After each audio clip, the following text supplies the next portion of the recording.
Всем привет! Очередную партию закончил вот по-быстрому, чтобы успеть в этом месяце. Так, первый ножик. Все якутские ножи. Сталь Х12МФ на всех. Здесь карельская береза. Стабилизированная посадка на чопики. Ну, ножны все то же самое. Деревянный вкладыш. Клеймо, как заказчик просил. Второй ножик. Так.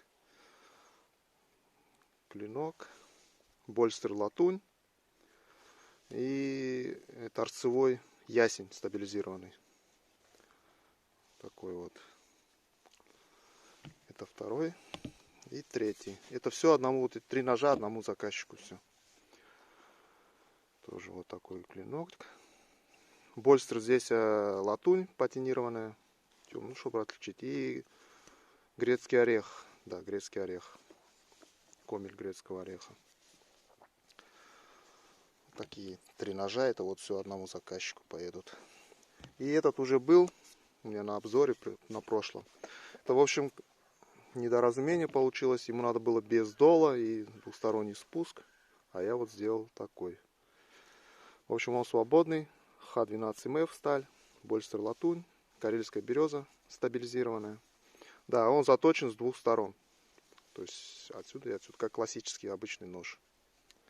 Не как якутский односторонний. Ну, здесь микроподвод. Его не видно почти. Этот свободный. Ножны у него в комплекте. Только подвес осталось сделать. Так. А эти все едут к заказчику. Там еще 4-й у него. Маленький. Тоже с прошлого видео.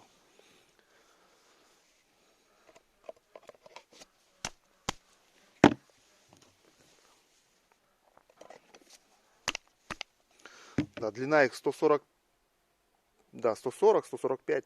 Нет, по-моему, один 135 даже вышел. 135, 145, короче, вот так. Это 135. Длина клинка и рукоять 135 тоже, по-моему. Ну все, всем пока. До новых встреч.